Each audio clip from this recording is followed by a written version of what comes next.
Welcome to the Free Flowing Health Podcast, where we invite you to embark on a transformative journey towards a healthier, happier, more fulfilling life. Each episode brings you a dynamic exploration of the diverse aspects of health, wellness, and healing. I'm your host, Lisa Brown. Join me as I engage in intimate conversations with inspirational guests who share their unique stories and insights. These conversations will take you beyond conventional thinking, encouraging you to break free from the constraints of a one-size-fits-all healing approach. Our mission is to empower you with the knowledge, tools, and motivation needed to inspire real change. Are you ready? Let's dive in. Welcome back to the Free Flowing Health Podcast. My guest today is based out of San Diego currently.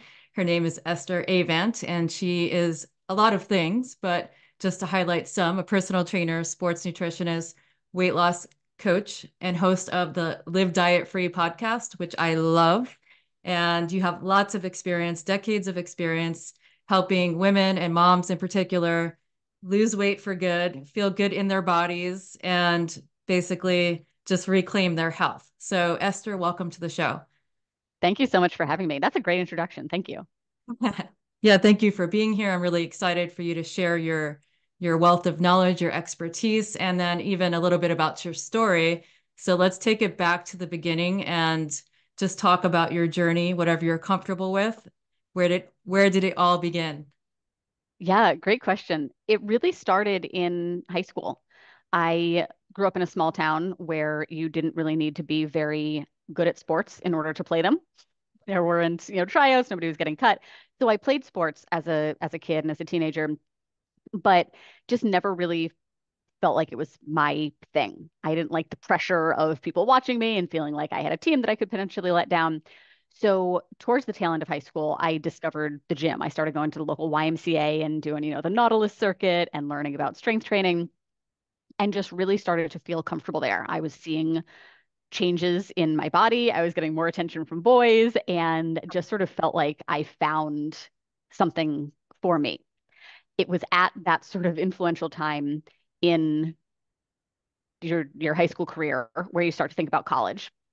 And I was like, I don't know what I want to do, but I guess I'd like to get paid to work out if that's a thing, which led me to going to school for exercise science, very quickly realizing that I was essentially in a pre-med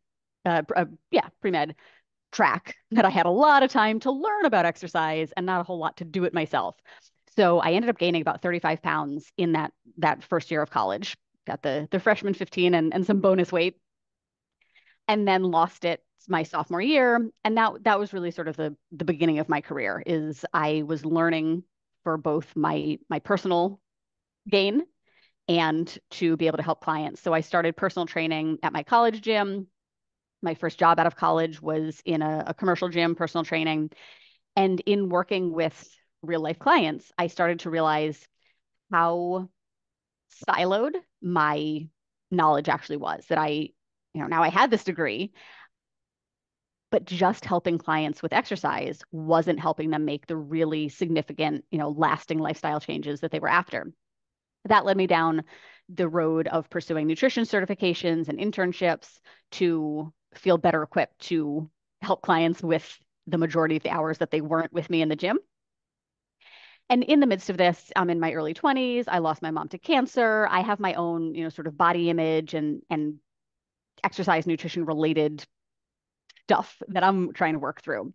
And I started realizing that although having this base of scientific knowledge is really important, something was missing. And that was an understanding of psychology and behavior change and what makes us do certain things and how we can change the things that we do. So that sort of rounded out my skill set, learning things to apply to my own life to get me out of the binge and restrict cycle that I had been in for a long time. And then to feel like I had the skills to help clients and not just say like, well, here's what worked for me, but more so, let's explore this and figure out what's going to work for you as a unique individual. So that's sort of how I ended up coaching the way that I do in a really comprehensive way. And I'm now I'm married, I'm a mom. My husband is in the military, so we've moved all over the world, and all of my business has been online for the last 7-ish years to allow me to continue to help people and have a career while we're moving every 2 or 3 years. Oh, cool. Well, that's lots of information. And just wondering, in regards to the emotional eating and the binge cycle, was that related to, having experienced losing your mom at an early age, or was that unrelated?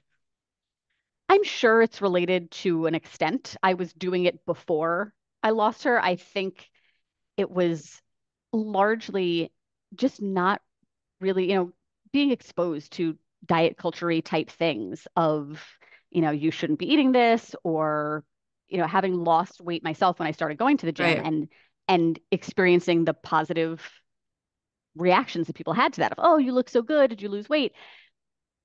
And then sort of that being tied to, okay, well, if I'm getting comments that I look good now, what if I, am even stricter with myself, which then led to now I'm feeling so deprived that I end up going overboard. And I was in sort of the, quote unquote, good all week. And then, oh, I deserve a treat, or it's the weekend. So now I should.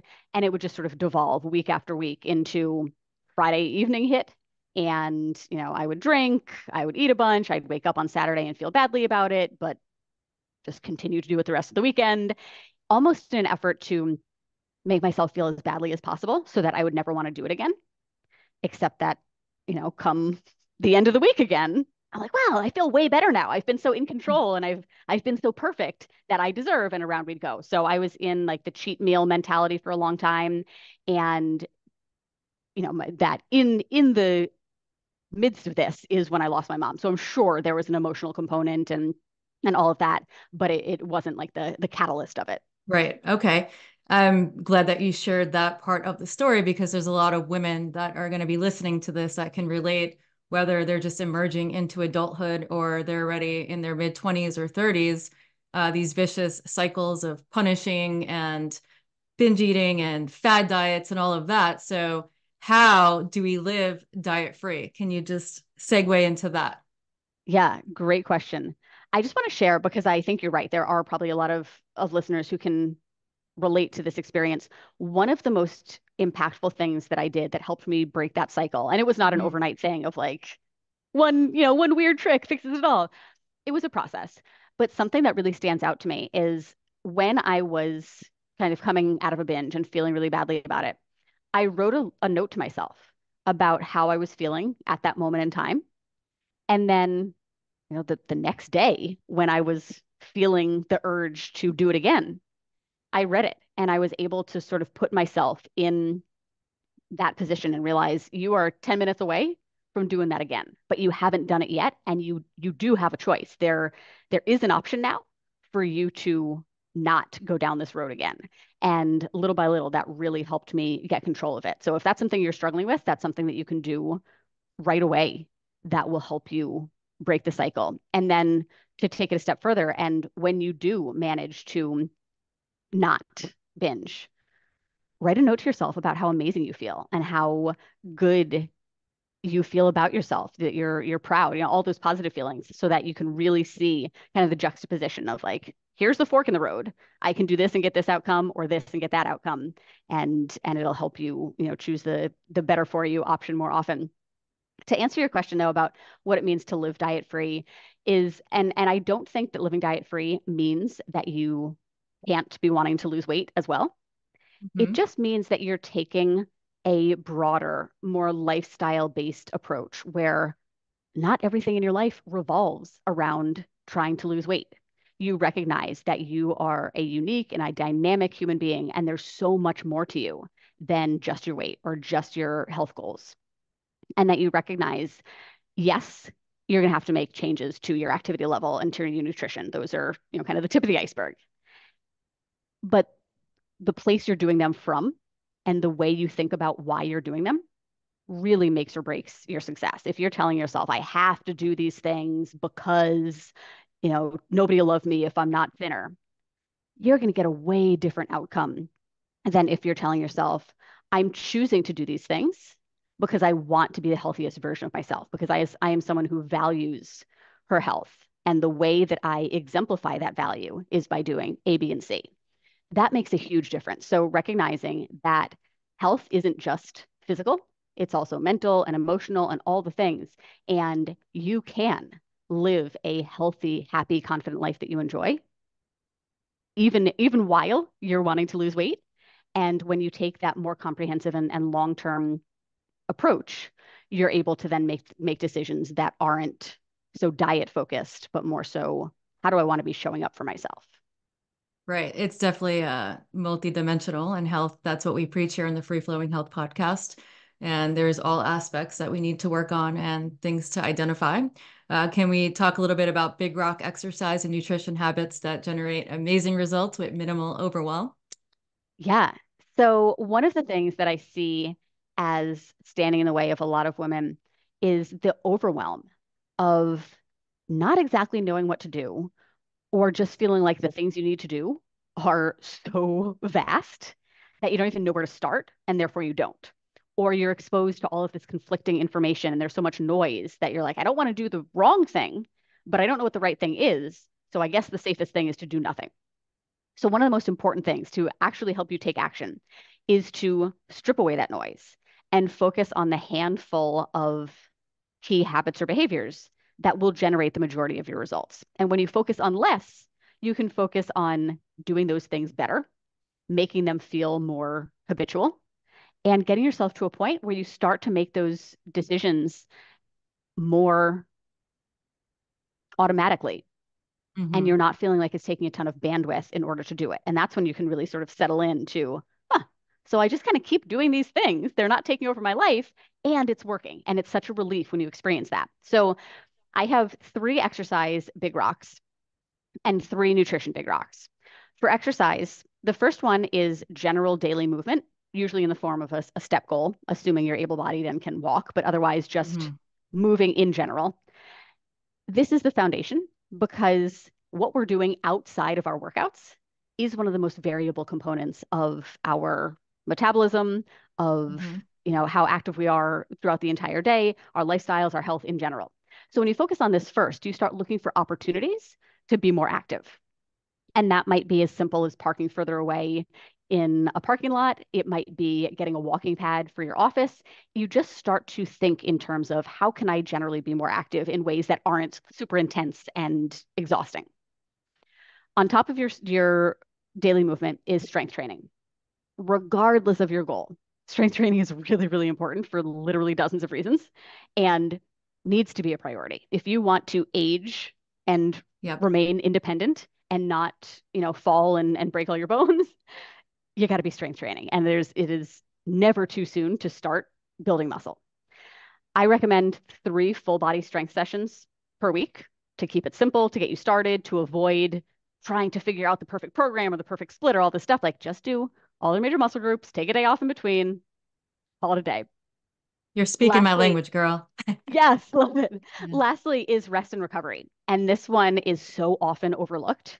Generally, I see women kind of running themselves into the ground with cardio. They sign up for half marathons and they get Pelotons and they're just doing, hours and hours of cardio a week and almost take pride in having no days off. You're doing yourself a disservice if that is your mentality toward exercise. When your body has a chance to recover and reap the benefits is when you rest. So Mm-hmm. talk about a win-win. You get better results. You don't have to do as much. Your body is happier. You're going to have the longevity to do this stuff for longer. And this doesn't mean be a total, bump on a log for for your rest day. You can do, more of active recovery. Keep walking, do yoga, stretch. You can do stuff, but pump the brakes on the intensity, and your body is going to thank you. So those are the exercise big rocks. Anything else I sort of consider like a pebble. Just because it's not on the list doesn't mean you can't do it, Yeah. but it's secondary or quadriary, I guess, to those things. So once you have factored in your strength and your rest, then sprinkle in your cardio, your Pilates, your bar, your tennis, whatever, making sure that you're keeping the priorities the priority. So then on the nutrition front, I also have 3 big rocks, and these are your total caloric intake, Mm-hmm. your protein, and your fiber intake. And these are important regardless of your goal. You don't necessarily need to track your calories. And obviously, that's going to vary on your goals, your background. But generally speaking, it is very easy to eat way more than we realize of foods that aren't providing a lot of nutrients for our bodies. And if you are not happy with the results that you're getting, developing awareness of your intake is step number one. What's the baseline? What am I currently doing? And why isn't Mm-hmm. it getting the result that I want? Where is food? Where are calories sneaking in that I wasn't previously aware of? And now that I am, what do I want to do about it? So that's number one. Whether you want to build muscle, you want to lose fat, you want to stay where you are, the total calories you're taking in matters. And having a foundation of knowledge and understanding that calories are energy and about the energy density of the foods that you're eating, how you feel after certain foods. That is something we should learn in, school, but we're not. Of So course it's not. important that you, right, of course not. But so it's important that you learn it now. And then protein and fiber, protein is going to help with satiety. It's going to help you build muscle or at least retain the muscle that you have while you're losing fat. Very, very important that when you say you want to lose weight, you mean you want to lose fat. Mm. Because if you just want to see a smaller number on the scale, there's a lot of ways to do that. You can cut off an arm, you can take a big poop, you can, get a virus, you can cardio away your muscle. What you mean is I want less fat and I want at least as much muscle as I have, if not more. That's why protein is important. And fiber I use similar to steps is sort of a proxy of if you're focusing on fiber, you're generally paying more attention to the quality of the foods that you're eating. It's entirely possible to eat all, processed, packaged, low calorie, high Yeah. protein type foods to lose weight. But you don't want to lose weight at the sacrifice of your health. You can have it all, and fiber helps you get the best of both of all the worlds. So just the general awareness, most North Americans get about half the fiber per day that is Mm-hmm. recommended. So this can feel like a difficult shift where you're realizing, oh, most of the stuff with fiber is coming from, my veggies, my fruit, my legumes, my beans, stuff that may not be a big part of my diet. So this I consider like the final frontier, where it's like once you kind of get the other big rocks in place, this is the one that I think takes the most ongoing effort for a while because it may be the biggest change in your diet. But generally, when you're focusing on adding fiber, you're naturally reducing some of the other stuff. And you're focusing on what can I add to my plate? What can I add to my diet that's going to support my overall health and my satiety? And you end up feeling more satisfied from fewer calories with a higher nutrient density. And it's just a win-win-win. So those are the exercise, nutrition, big rocks. And I really feel like for most people, if you just focus on those things, all the other stuff is going to fall into place or kind of become a non-issue.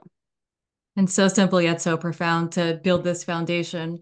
And just talking about the food aspect and adding things into our diet, watching the macros, increasing the high quality protein and the fiber. It's not about restricting ourselves and going on this diet where we have to deprive ourselves and we're constantly hungry. It's just about incorporating more whole foods. And obviously there's no one diet that fits all. And just becoming aware of how this food interacts with our body. How is our gut health? How is it influencing our energy levels? How am I digesting it? And it's just really important to highlight that fact that we're not telling anybody to go starve themselves or restrict themselves, just to become a little bit more aware of the macronutrients, the quality of ingredients that they're putting into their body. And in regards to the big rock exercises, I love it. Daily movement, anybody can do it. Choose something that you love. Resistance training, so important. I found the gym too at an early age, around 16, and it was definitely a lifesaver for me. I got a master's degree in forensic psychology and then eventually ended up pursuing other things, becoming certified as a personal trainer, getting several yoga certifications, getting my health coach certification, and all of the things that I'm passionate about. Going to culinary school and then bringing it all together under this umbrella term, free flowing health. And I feel like a lot of people overlook resistance training and how important it is as we age to ensure not only that we're staying healthy and that we can function and live a life of quality, but also how it helps to increase metabolism and the weight begins to melt off when we're focusing on just feeling good in our bodies, finding daily doses of movement, doing the full body 3 times a week resistant training, which people can learn to love, even if they're not a fan or they're overwhelmed at the start. And then it's so important with the rest and the recovery. I recently got my biomarkers and my blood drawn from Inside Tracker. And, as somebody who currently runs Spartan races and is extremely active, it is possible to overdo it, even with all of this knowledge and the baseline information. I find that often, I can get out of control, and the markers showed me that, there's a lot of inflammation in my body, and recommended that I do incorporate more rest and recovery in between my training sessions. So I love all of that. It's like, simple, foundational, but you help people work through it in a way that it's not overwhelming and they become long lasting habits, rather than, okay, I need to like jump into this overnight and make it happen. Right. So what does that process look like when you're actually working with somebody one-on-one? Great question. And you nailed it. A big part of why I keep the exercise and nutrition stuff simple is to then allow us to dig into the obstacles that are preventing you from being consistent with Hmm. those simple things. Simple and easy are not the same. Yep. It is simple to lay out, these are the things. It is Right. not so easy to do those things consistently in the midst of a full life. You have a job, you probably have a family, there's all sorts of things that are on your plate. You can't focus, you're not at, the Biggest Loser ranch where like all you're doing is focusing on this. So the real kind of art of coaching is when we start applying these big rock habits to an individual's life and then start seeing what's coming up for you. Are you consistently doing these things or not? And if not, what's going on? What are you know, the actual root obstacles that are in the way? And this is often the deeper work that I think a lot of people avoid Right. is we want it to be this really straightforward, just tell me what to eat, just tell me what to do for workouts. And as you know, if you have tried any sort of workout program or meal plan, you can have those things and still not do them consistently or do them well for a while. And then something happens and you fall off and it takes you months to get back on. That is the crux of what you need to solve for. It's not that you need a different meal plan. It's not that you need a different workout. It's that you need to figure out what's going on that's preventing this from it feeling easier. And that often gets into things like self-worth, that you're just not used to making yourself a priority and you don't want to inconvenience Mm. anyone or stand up for yourself. Maybe it's a communication issue of not telling people, this is what I need or this is what I'm doing. Maybe it's setting and maintaining boundaries. Maybe it's just time management of I keep saying I'll work out Yeah. after work and then I keep working late. So all this sort of like other stuff. I call it like the exercise nutrition is like the tip of your iceberg. And then you Mm. have all this stuff underneath. That's what warrants most of the attention. So keep the talk simple and then figure out what else is going on and how do I develop the skills or learn the tools that will help me address those things. Because then once you do, the other stuff just falls into place. So largely it's all right, we'll start by setting goals. What's your exercise, your nutrition, your lifestyle related goals for this week? Are you 9 out of 10 confident that you can accomplish them this week, even if your week sort of falls apart? Are Yeah. you, most of us tend to set the bar way too low, way too high, fall short, rinse and repeat until we've convinced ourselves it doesn't matter what I say, I'm not going to do it anyway. So a lot of this is rebuilding your reputation with yourself to be someone who you can trust to show up the way you would for another person. So once we set the goals, then it's a matter of, making a plan, implementing. And then what a lot of people miss is the reflection piece. Did I do what I set out to do? And if not, why not? How do I reflect on that from a place of compassion and understanding that it's no big deal? I'm a human, this happens. But why Mm-hmm. did it happen? And how am I going to use that information to change what I do going forward? Because a lot of us just sort of beat our heads against the wall. I just need to do better next week. I just need to not eat all the candy next week. And it's like, I just need to is not a plan. You can assume that you are going to feel pretty similarly next week as you did this week. So something specific needs to be different. And that's what we map out. And then it's really just a matter of kind of trial and error and iterating and seeing what's working, what's not, and how do we make those small improvements over and over again until what works feels pretty easy. And also, you feel like you have this base of kind of tools and skills to help you overcome future challenges that you haven't experienced yet, that you aren't going to be derailed by something that happens in the future because you've learned that you can overcome things. That's why I love the work that you're doing, and you're taking it beyond the surface level, and it's so important for people to seek out support or guidance, especially if it's when they're within their budget. I highly recommend people to hire the coach that they resonate with to help identify these root obstacles and help them create a plan of action and just be their support system along the way. The high level of accountability that comes along with committing to hiring a coach is unmatched, really.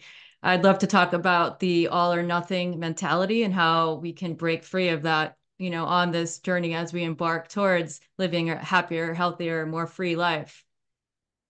I think an all or nothing mentality is something that almost all of us have experienced and is really one of those kind of root beliefs or mentalities that does need to change in order to make lasting change. What ends up happening is whether you're conscious of this or not, you have this sort of soundtrack in your head that is telling you, I need to be perfect. And in an effort to be perfect, you set the bar really high. You want to do all the things. And generally, for most of us, we're able to do it for a little bit, but we constantly feel like we're sort of on the verge of everything falling apart. And inevitably it does. A kid gets sick, you get busy at work, vacation happens, the holidays, whatever. Something is the catalyst. And all of a sudden, all those balls that you were juggling just come dropping to the floor. And that feels terrible because now you've failed, is what it feels like. And it feels hard to gear yourself up to start again when you're feeling like a failure. So it takes a while and we sort of wallow in the negative feelings. And usually we comfort ourselves with food and, TV and Other inactivity and things like habits, that. yep. Exactly. And then something serves as a catalyst for, I got to do something about this. You see a number on the scale you don't like, or you can't button your pants, or you have a wedding coming up and you don't want to go feeling the way you do. And around we go. And you just sort of rinse and repeat this like all in, all out. Mm-hmm. That's one of the number one things that needs to change is recognizing you actually don't need to be perfect in order to be successful. And trying to be perfect is what's preventing you from being successful. So, how do you wrap your head around shooting for like an 85% bar? I found that to be sort of the threshold or the sweet spot where a lot of people operate just below it. We're like, they're making a decent effort. They're doing a lot of things right. And they're really frustrated at the lack of results. And it's because they're just like not quite over that threshold. So instead of aiming for 100 and then falling Mm-hmm. short and plummeting all the way to the bottom, you start being more realistic and not just aiming a little lower in general, also looking at your life and your lifestyle and what's coming up for you in the future. We all have different sort of seasons of our lives where we're spread thinner or we're more stressed. You do not need to be focused on losing weight or on a specific health goal 100% of the time. And you want to be realistic with this is the time that I can make it a priority, and this is the time that my priorities are elsewhere. And that doesn't mean you revert back to old habits when your priorities are elsewhere. It means you work on creating sort of a foundation or a floor for yourself, a minimum expectation that even when this isn't my top priority, I still take my daily walks, do my strength training, try to get my protein and fiber. The big rocks don't change, but the effort with which you're doing them does, or the how dialed in they are. And then you look at the times in your year where it can be a priority. And you say, all right, my husband won't be traveling at this time. We're between trips or events. This is the time that I really can dial it in a little bit more. So I think that's important. We call it surging and cruising in my coaching program, where sometimes you're just kind of cruising and you're letting the focus is on maintaining where you are and proving to yourself that maintenance is possible for you. So And you're then free other flowing in times, a sense. You're free flowing, exact, cruising, right? Okay. yes, exactly, exactly. I love that. And then at other times you are surging and you're saying, I'm going to make that extra effort to get myself over that threshold to see the changes that I'm looking for. I think in addition to that sort of broad planning ahead type thing, in the day to day, one of the best things you can do is develop a skill I've started calling compassionate ownership, which is where you do the piece we were talking about a little earlier. You do the reflection piece. You look at, how did this week go? What did I do well? Where did I not do so well? And what can I learn from it? And you do it from a place of compassion, just like you would with anyone else, where you recognize, it's okay that I wasn't perfect. That's not even an attainable standard, but I can learn from this so that I don't keep repeating the same things over and over again. So that's a compassion piece. And then the ownership is taking that a step further and doing something about it, recognizing, now that I have the awareness that these morning workouts aren't panning out for me, what am I going to change so that I still get my workouts in? And recognizing you are the person responsible for doing that. So I think having both of those, sometimes we have too much of one, not enough of the other, but sliding along that spectrum and showing up for yourself the way you would for any other person you love is really helpful in overcoming those all or nothing kind of tendencies. Okay, I love that. So constantly redefining, reassessing, we're throwing restriction out the window. We don't need to be rigid. Obviously, you're there to help, create this awareness, keep people on track, and consistency is key when it comes to change. How do we implement being consistent with these habits that we're introducing into our lives? So good. One of my favorite topics is consistency. So, number one, like I was talking about with one of the earlier questions about goal setting, you got to start with smaller goals. We generally start taking action when we're already like kind of at our threshold, and we just like want to feel better now, and we want to do something drastic to make the change happen faster. But as you know from having done that time and time again, is that it doesn't last. So although it might feel unfamiliar or uncomfortable or like not enough, the key to consistency is starting with smaller steps. And someone I was talking to recently used a great visual of, you're standing at the bottom of a staircase or at the bottom of a ladder, and you're trying to just jump to the 10th rung or the 10th step. And you keep missing and falling down.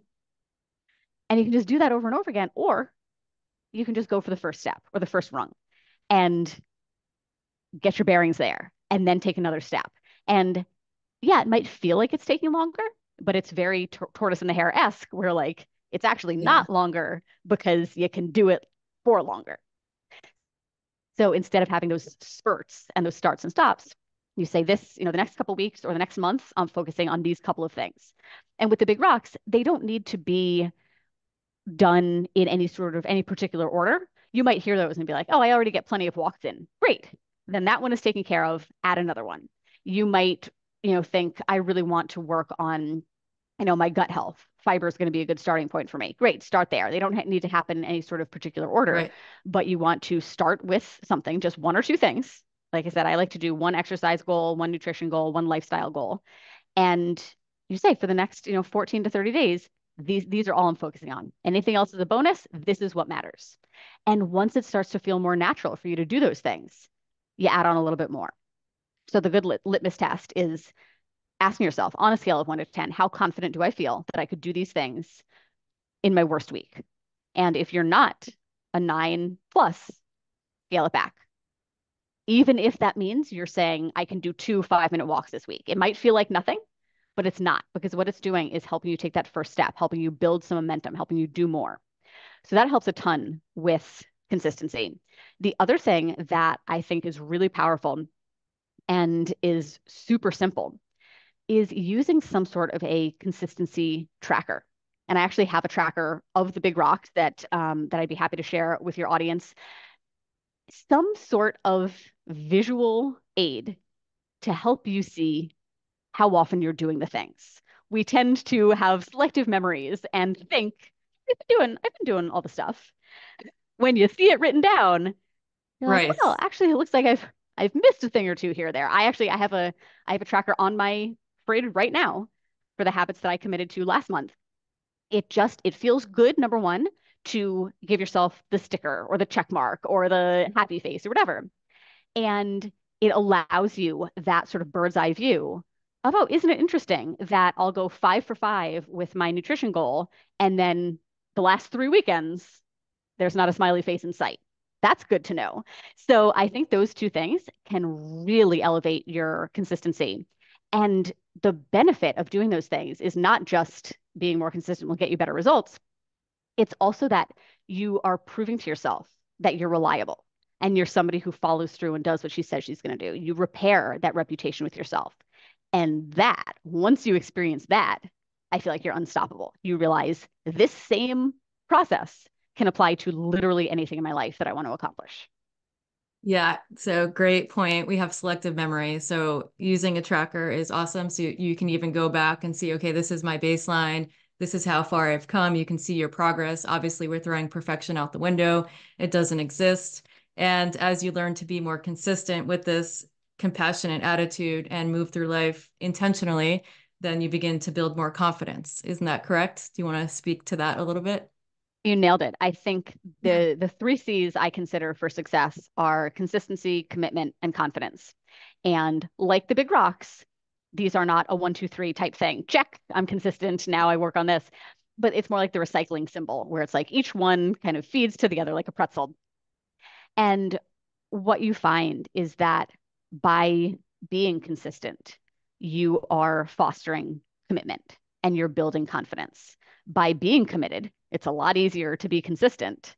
And when you do that, the confidence comes. When you start to believe in yourself more, it's a lot easier to be committed and to be consistent. So they all kind of run together. And I think most of us, myself included, could have more confidence. We all have an area of our lives that we just feel like we haven't quite gotten to like where we want to be. And for a lot of women, it's health and our bodies. And by starting to develop that confidence through taking action and being in control of your choices, you start to realize just how much power you do have, and not only how within reach your health or your weight loss goal is, but again, how you can apply those exact same principles and philosophies to your career goals and your family goals and everything in your life. So having that building the confidence in in the health arena spills out into all the other aspects of your life and makes them better. Yes, often I feel like it's the fear that hold women or people back in general from even taking the action steps or, making the excuses that I can't do this because of X, Y, and Z.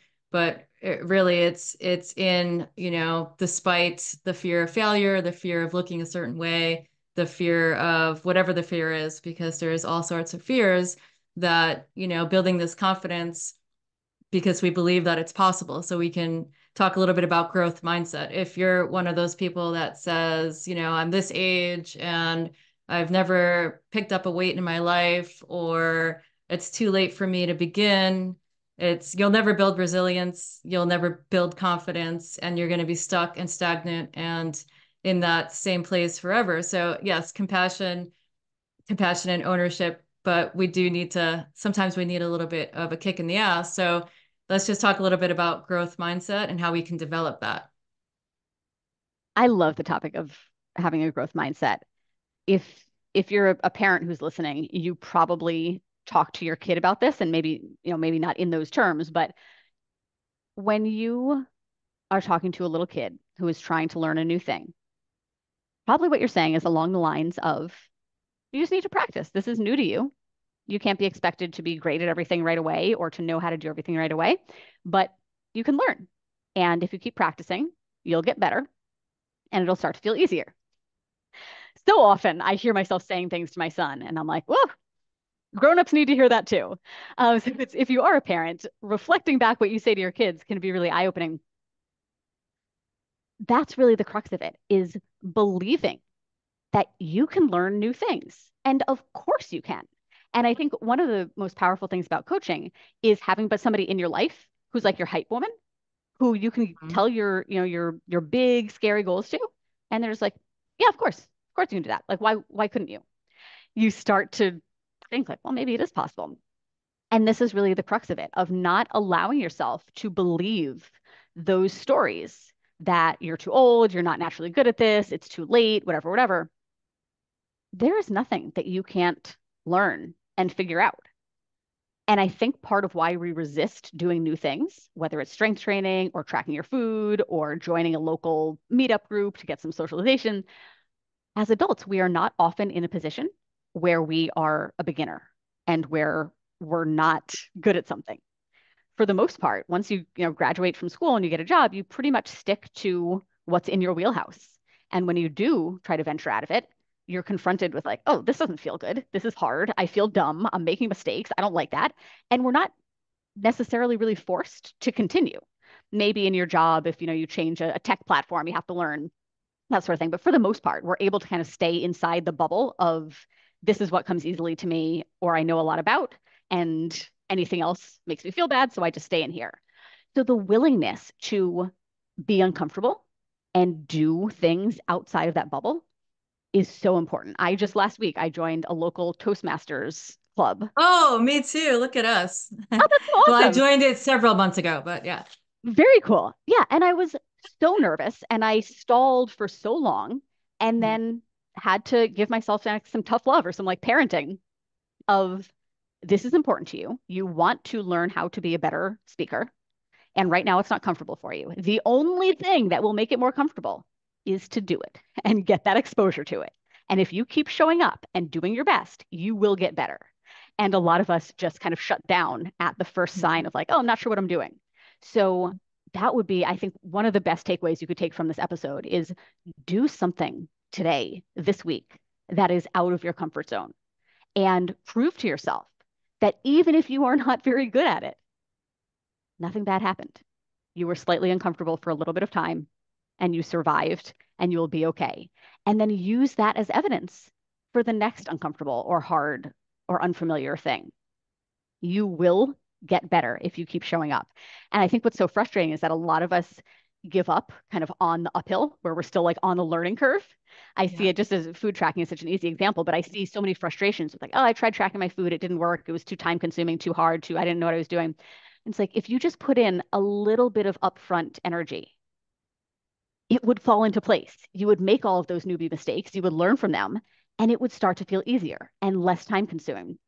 Same thing with strength training. Sign up for a handful of sessions at a local gym with a trainer to learn how to move your body safely and effectively, and then take that and run with it. Like you can expedite the learning process by working with a Right. professional. But at the end of the day, you do have to be willing to put yourself out there and risk, quote unquote, failure in order to see that it's fine if you do. Yes, and speak nicely to yourself. You mentioned being a mom and the way you talk to your child. It's like we've developed these stories and these subconscious beliefs that things aren't possible or I'm not good at this or that. And I was just born that way, but more often than not, it comes from societal conditioning and what we were told as children. So I think it's important to nurture the inner child just as much as it would be nurturing your own child. I'm not a mother, but still currently just working on, connecting with the inner child and working through the beliefs. So although this episode is about weight loss, it's about so much more. We need to begin to do the deeper work to really to see where we're at mentally, emotionally, before we dive into the physical. um yeah, so you have a 3-month program, right? Do you want to talk a little bit about that?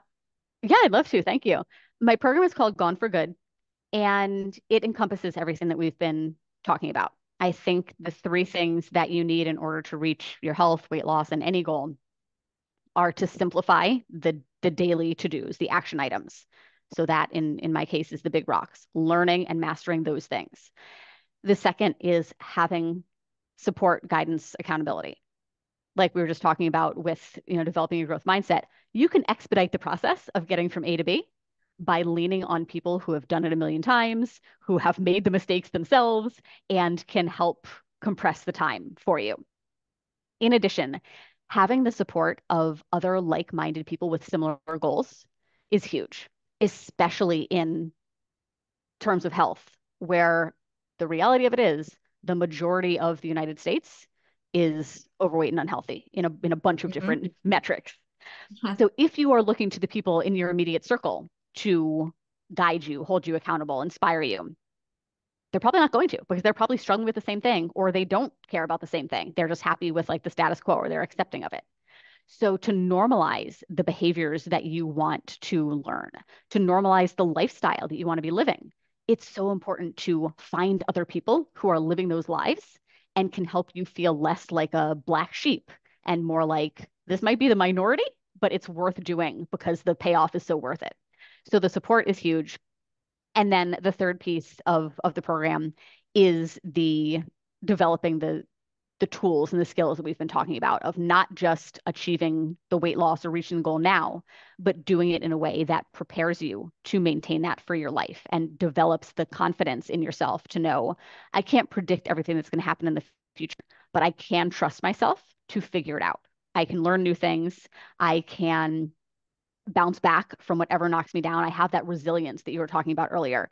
So it encompasses all of that. And I think that's really the key is a lot of programs just kind of scratch the surface and give you just what you're saying you want. Give me recipes, give me, fat burning workouts. And what you really need if you want to stop yo-yoing and if you want to just live a healthy, happy, confident life long term is kind of all of the stuff packaged together. So that is what my Gone for Good program is. I love your philosophy and just, your scientific background and your passion, but also like the way you deliver the message is so practical. So I love that. There's a lot of influencers and social media, and I think, it could be really overwhelming for anybody embarking on this journey to like really find somebody who has the decades of experience that you have. And, you know, what advice do you give to anybody starting out that, they're all about the social media and they're getting all these mixed messages and that sort of thing? How do they find the person that is best suited to help them with their specific goals? That is such a good question. I think we underestimate the impact that social media has on us. I know for me personally, in a business sense, I've had to sort of put my blinders on. I've had to unfollow people because you're thinking, okay, I have this goal. I want to learn as much as I can. So I want to start following all these different people. But the next thing you know, you're scrolling and you see one video after the next and they're directly conflicting with each other. And you're like, oh shoot, well now what? And you just end up sort of paralyzed into doing nothing. So, same thing with business is like I have one coach saying you need to focus just on your email list, and another saying like if you're not on TikTok, you're missing out. And it's just like I can't do it all. So what do I do? Mhm. So one thing I would say is to take a look at how much you're being bombarded with and to sort of pare down the information that's coming in to a few people that you just like really sort of connect with or resonate with or came recommended to you. I know it's hard when it's not your area of expertise. It's hard to know like kind of who's full of it and who's not. I run Yeah. into that in other areas where like I want to learn about investing and I'm like, well, I don't even know what to look for in like who's Mhm. giving good advice. Are they trying to make money off this? Like I don't know. So I know it's tough, but with that, recognizing that follower count is not correlated really in any way with credentials or or any of that. So don't get blinded by like, oh, 2 million followers, she must know what she's Right. talking about. Um, I would say in terms of actually working with someone, one of the most important things is the personal connection. There's a lot of impersonal options out there. And I think, especially coming off the back of COVID, we're so isolated and removed from other people that we almost sort of forget how important it is and how good it feels to connect with another human being. So odds are you don't want or won't be the most successful with some kind of generic AI based or very kind of broad scale cookie cutter type program. What's probably going to be the most beneficial for you is a connection with an actual human being who gets to know you and your life and your family and your job and can help take the science and apply it to you. So with that, I would say, start on social media, maybe ask for recommendations or referrals, start following the people who, you think just kind of you're on the same page. They're practical, they're relatable, and most coaches will offer some sort of free consult or free resource. Dive into their information, get on the phone with them, ask your questions, Mhm. see who you vibe with, because ultimately, if you feel comfortable with the person, you're going to be a lot more open and honest and vulnerable, and that's going to help you do better work faster, which will get you more lasting results. So while it might be a bigger investment up front, if you think about it, I would rather really dive in, learn what I need to, do what I need to do, and have that then continue to serve me for years down the road than to continue to sort Hmm. of dabble and go with like a lower level thing for years on end and either never get there or then eventually end up doing the thing you could have just done in the first place. Amazing advice. So do you just work with moms, or is it open to men as well, or other We people work with that all are not women. moms? We don't have any men. Okay. We help men like by a degree of separation. A lot of the husbands end up benefiting from the changes that the wives are making. But you don't need to be a mom. We work with all women, and it just so happens that a lot of our clients are moms, but nothing that we do will disqualify you if you're not.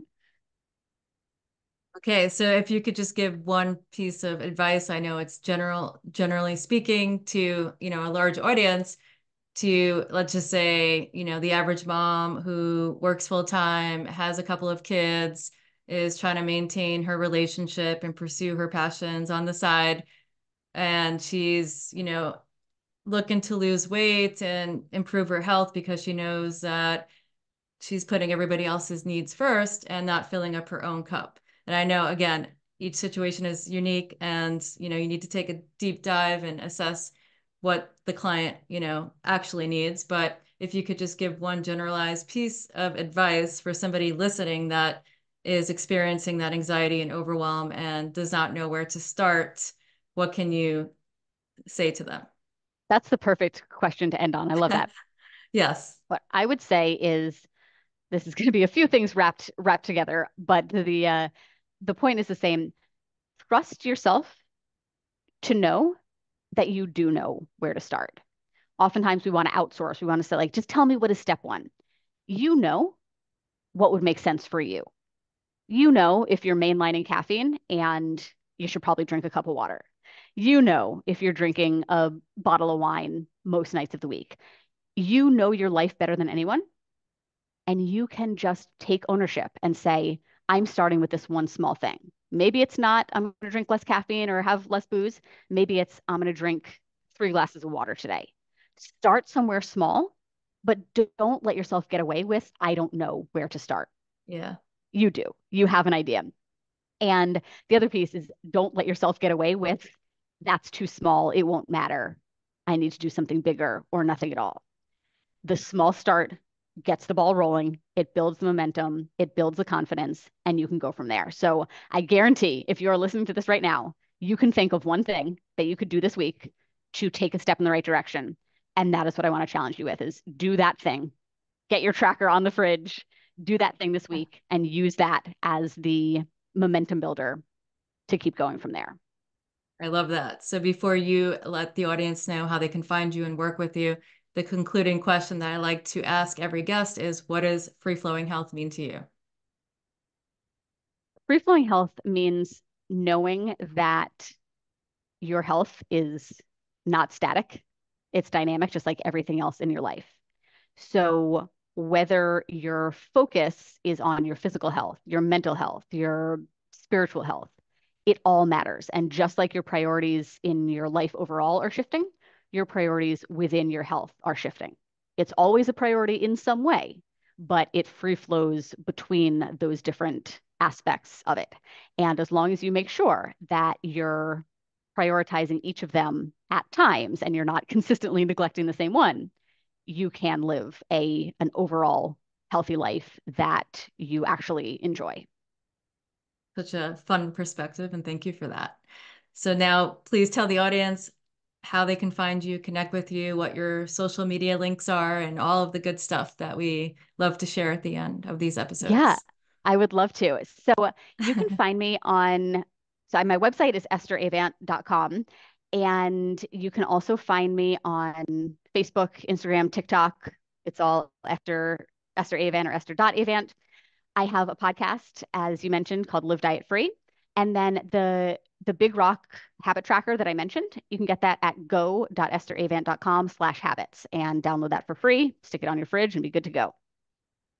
Awesome. Well, I can't thank you enough. I hope that everybody takes advantage and they connect with you and hopefully hire you to keep them accountable and work through their health goals. That being said, again, this was my honor and pleasure to have you on. And do you have any closing remarks? This was great. I really appreciate your time. I appreciate you, the listeners, for tuning in, and I hope that you got something useful from today. Thank you, everyone. Until next time. Thank you so much for tuning in to the Free Flowing Health podcast. Your support means the world to us. Help us grow by leaving a positive rating and review. Make sure to subscribe, like, and share this podcast. If you'd like to stay connected, you can find me on social media at Free Flowing Health or visit my website directly, freeflowinghealth.com. Wishing you a happy, healthy, and fulfilling life. Till the next time. This podcast is intended for entertainment and informational purposes only and should not be considered legal, health, or professional advice. We are not responsible for any losses, damages, or liabilities that may arise from the use of this podcast. This podcast is not intended to replace professional or medical advice. Views and opinions expressed by the guest are those of the guests and do not necessarily reflect the